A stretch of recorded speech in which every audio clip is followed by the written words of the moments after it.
राधे राधे दोस्तों, आज की कहानी है मेहनती बूढ़ी दादी अम्मा। यह कहानी दिल को छू लेने वाली है और इस कहानी को अंत तक ज़रूर देखना। तो चलिए अब देर ना करते हुए कहानी को शुरू करते हैं। एक छोटी सी गांव में बूढ़ी दादी अम्मा रह करती थी। उसके कोई संतान ना थी। वह बेचारी अकेले ही लकड़ियाँ बेचकर पेट पाला करती थी। एक लकड़हारा जंगल से लकड़ियाँ काटता बूढ़ी दादी अम्मा वहाँ से खरीद लेती और गांव-गांव, घर-घर जाकर सबको लकड़ियाँ दिया करती थी। रोज़ ऐसे ही काम करने जाया करती थी। जो कुछ लकड़ियों से पैसे मिलते उससे वह अपने घर का गुजारा किया करती थी और कभी-कभी तो कुछ लोग उसे रोटी दे दिया करते थे। वह बेचारी रोटी खाकर, पानी पीकर वहाँ से आगे चल दिया करती थी। ऐसे ही उसके दिन गुजर रहे थे। एक दिन लकड़हारे की पत्नी बोली, तुम्हें बिल्कुल भी अक्ल नहीं है। ये बूढ़ी दादी अम्मा रोज़ ऐसे ही लकड़ियाँ लेने आती और तुम्हें कम पैसे देकर लकड़ियाँ ले जाती है और कहती बाकी के मैं तुम्हें कल दे दूँगी। उसका तो आज दिन तक कल कभी हुआ ही नहीं है। वो हमेशा बेवकूफ़ बना देती है और तुम उससे कुछ कहते क्यों नहीं हो। तभी वह मुस्कुराकर कहता, अरे भगवान, तुम्हें पता नहीं है, वो बिल्कुल अकेली है। उसका आगे है ना ही कोई पीछे। वह तो बेचारी अपने पेट को बड़ी मुश्किल से पालती है। इतने बुढ़ापे में भी वो ढेर सारी लकड़ियों का गट्ठर सिर पर रख लेती और गांव-गांव, घर-घर में जाकर सबको लकड़ियां देती है। तुम्हें उस पर तरस नहीं आता? अरे तो क्या हुआ, वो बेचारी कुछ कम पैसे दे जाती है। होगा, बना रहने दो।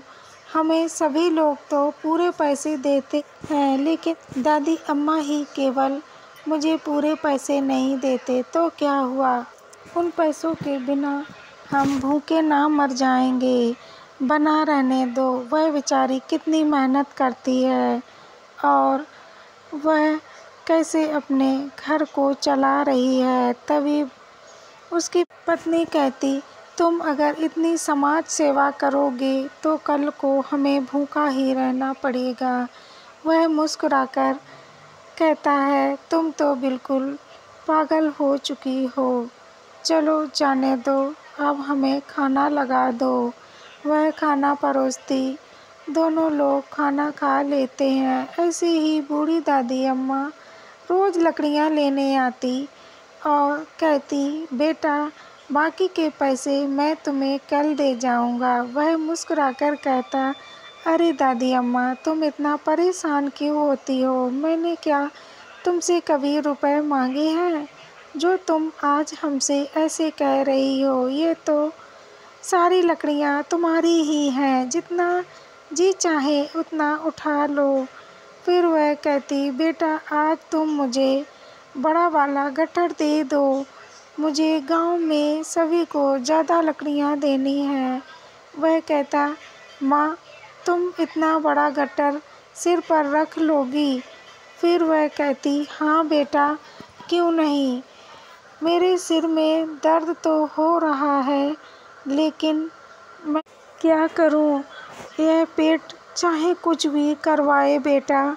फिर वह कहता, चलो माँ, मैं तुम्हें लकड़ियाँ दे देता हूँ। वह लकड़ियाँ लेकर सारे गांव और गली-गली घर में देने लगती है। तभी उस एक घर के सामने लकड़ियों का गट्ठर रख देती है और बुलाती, पुष्पा पुष्पा, जल्दी से लकड़ियाँ बेटी ले जा। तभी वह दरवाजे खोलती और कहती, दादी अम्मा तुम आ गई। वह बोली, हाँ बेटी, मैं आ गई हूँ। अब तू जल्दी से लकड़ियाँ ले ले, मुझे और जगह भी जाना है। फिर वह कहती, तुम दादी माँ ऐसा करो, 50 लकड़ियाँ मुझे खाना बनाने के लिए दे दो और थोड़ी लकड़ियाँ आग जलाने के लिए भी दे देना। अब सर्दी बहुत पड़ने लगी है। वह बूढ़ी दादी अम्मा बोली, ठीक है बेटा। वह लकड़ियाँ निकाल देती है। तभी वह पुष्पा कहती, दादी अम्मा तुमने सुबह से कुछ खाया है या नहीं? वह बेचारी उदास होकर सिर हिला देती है। फिर वह कहती, माँ तुम इतनी बुजुर्ग हो चुकी हो, पहले खाना खाकर तब घर से निकला करो। इतनी भारी गट्टर तुम सिर पर रख कर चलती हो, तुम्हारा सिर नहीं दुखता? वह कहती, बेटा दुखता तो है, लेकिन क्या करूँ? अगर काम नहीं करूँगी तो मुझे भूखा ही रहना पड़ेगा। फिर वह कहती, तो ठीक है माँ, तुम यहीं पर रुको, मैं अभी आती हूँ। वह कुछ पैसे लेके आती और बूढ़ी दादी अम्मा के लिए एक थाली में खाना भी लेकर आती है। वह रोटी खाती और उसे धन्यवाद बोलती है, बेटा तू जुग जुग जिए, तूने मेरा आज पेट भर दिया। वह बोली, माँ तो क्या हुआ अगर तुम्हें मैंने एक रोटी खिला दी? तुम परेशान मत हो, आज से तुम रोजाना हमारे घर पे ही रोटी खाने आया करना। वह यह सुनकर रोने लगती है। फिर पुष्पा कहती, माँ तुम क्यों रो रही हो? क्या मैंने तुमसे कुछ गलत कह दिया? वह बोली, ना बेटा ना, तुमने कुछ भी गलत ना बोला। आज मुझे अपनी औलाद की याद आ गई। आज मेरी भी कोई औलाद होती तो शायद मेरा इतना ही ख्याल रखती।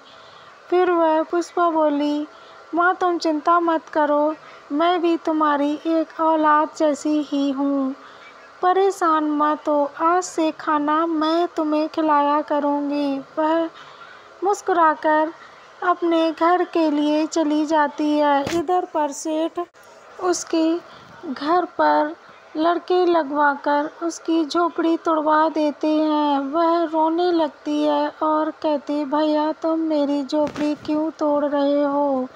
तभी सेठ का एक आदमी उनमें से कहता है, तुम्हारे जो बर्तन सामान है मैंने वो बाहर निकाल कर रख दिए हैं माँ जी, मैं क्या करूँ, मेरी मजबूरी है। सेठ ने मुझसे कहा है कि तुम्हारी यह झोपड़ी तोड़कर वह एक ईंटों का भट्टा बनाएंगे और वह हमसे कह रहे थे तुम्हारी झोपड़ी तोड़ने के लिए, तो मैं तोड़ने आ गया। फिर वह दौड़कर सेठ जी के पास जाती है। सेठ जी तुम्हारे हैं, यह जमीन मेरी है, मैंने जानबूझकर यह झोपड़ी तोड़वाई है। आज इतने सालों से तुम इस झोपड़ी में रह रही हो, मैंने कुछ भी ना कहा, लेकिन अब मुझे यह झोपड़ी खाली करवानी है क्योंकि मैं ईंटों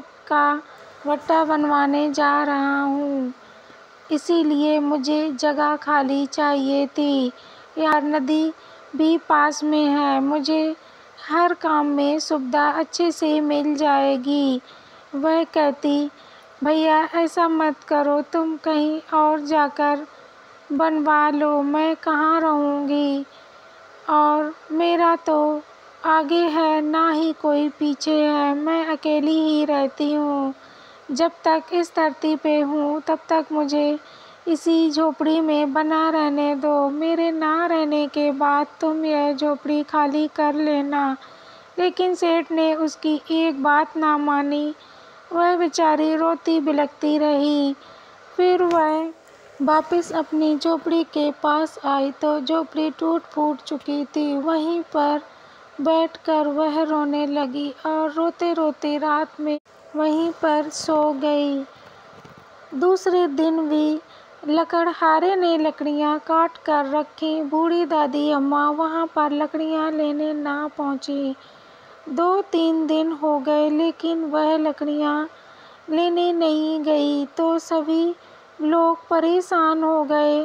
तो लकड़हारे ने अपनी पत्नी से कहा, जल्दी से चलो, आज हम बूढ़ी दादी अम्मा के घर पर जाएंगे। बहुत दिनों से वह लकड़ियाँ लेने आती थी, लेकिन पता नहीं आज ऐसा क्या हो गया कि 2-3 दिन से वह लकड़ियाँ लेने नहीं आ रही है। तभी लकड़हारा और उसकी पत्नी वहाँ पर जाते हैं और जब देखती हैं तो झोपड़ी सारी टूटी पड़ी हुई थी और सामान भी चारों तरफ बिखरा पड़ा था।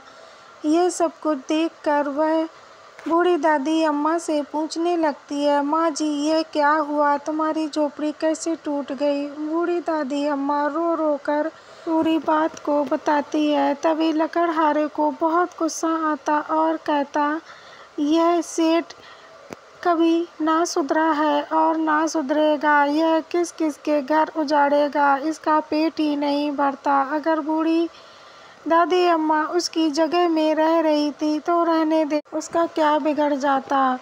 वह बेचारी अकेली थी, अपने घर का गुजारा कर रही थी और उस हरामखोर ने देखो झोपड़ी ही उसकी तोड़ दी। अभी मैं सारे गांव को इकट्ठा करता हूँ और उस हड्डी पसली गांव वालों से तुड़वा देता हूँ। वह गांव जाकर सभी लोगों को बुलाकर लाता है और फिर सभी लोग सेठ के यहाँ जाते और उससे कहते हैं कि तुम्हारी हिम्मत कैसे पड़ी इस बूढ़ी दादी अम्मा की झोपड़ी तोड़ने की। अरे तुम्हें भट्ठा ही बनाना तो चाहे जहाँ बना लेते, लेकिन इस बेचारी लाचार मजबूर की झोपड़ी तोड़ते हुए तुम्हें शर्म ना आई जो इसकी तुमने झोपड़ी तोड़ दी। इसके तो बेचारी का कोई भी ना था, कौन इसकी देखभाल करता। तुम्हें तो बिल्कुल इस पर दया भी नहीं आई। तभी वह लकड़हारा कहता है, माँ चलो मैं तुम्हें अपने साथ रखूँगा। मेरी भी कोई माँ नहीं है और तुम्हारी भी कोई औलाद नहीं है। मैं चाहता हूँ कि तुम मेरे साथ रहो तो मुझे माँ की कमी महसूस नहीं होगी और तुम्हारा भी जीवन आराम से कट जाएगा, मेरा भी जीवन खुशहाल हो जाएगा। वह सारे गांव के सामने अपनी बूढ़ी दादी अम्मा को अपने घर ले जाता है। गांव के सभी लोग कहते, हाँ भैया तुम अपने पास रख लो और कभी भी कोई ज़रूरत पड़े तो हम सब तुम्हारा बराबर साथ देंगे। फिर वह बूढ़ी दादी अम्मा को अपने साथ रख लेता है और सेठ की खूब पिटाई लगवाता है और उससे वह झोपड़ी तोड़ने का हर्जाना भी ले लेता है। फिर वह अपनी दादी अम्मा को घर ले जाकर उसकी खूब देखभाल करता और उसकी खूब सेवा करता है। तो दोस्तों कैसी लगी ये कहानी? अगर अच्छी लगे तो कमेंट में हमें ज़रूर बताना और ऐसी ही कहानी सुनने के लिए मेरे साथ जुड़े रहना। जय श्री राधे कृष्णा।